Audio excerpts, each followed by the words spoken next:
Mashiachira Pashalam personal insights. Will learn from our sages that the nation of Israel had reached the 49th level of impurity in Egypt, which meant a very high percentage did in fact worship Egyptian deities in one form or another. The classic and most worshipped was in fact the lamp. Shock horror, I hear you say. Exactly. This is precisely why Moses was groomed and made ready, just in the nick of time, to be the Mashiach of that generation. Worship from Judaism point of view is the 49th level of idolatry, so Hashem instructed Moses to choose this idolatry symbol above all others for a sacrifice to the one true God Hashem and no others. However, most Hebrew loved this idol and animal was very great indeed, and that was the reason for its selection above all others, so they were forced to do something that really hit the nerve on a spiritual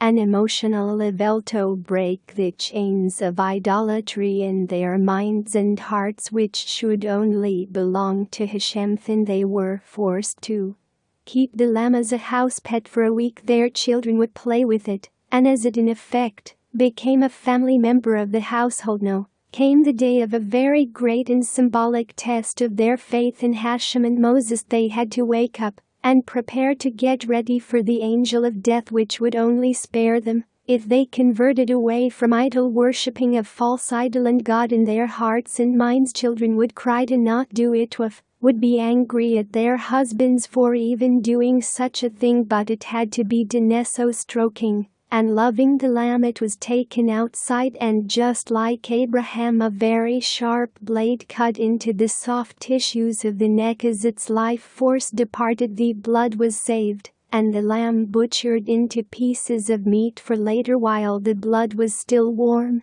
and paintable, the doorway was washed down in dripping blood. The Egyptians ran in horror, screaming blue murder, but the local authorities were too scared to take any action. The father came back with the sad news. The children and wife screamed and cried for the rest of the day. It was terrible. Tell me about it. Talk, but there is a silver lining to this event of death, blood and tears, and that is the angel of death would see this sign of conversion back to the God of Abraham, Isaac and Jacob and pass over them in Pesemian, while any homes that did not have this sign, be it Hebrew or Egyptian, and had not turned their hearts and minds to the true God, would face the death penalty of the firstborn. So the moral of this is to always have Hashem in your heart and mind,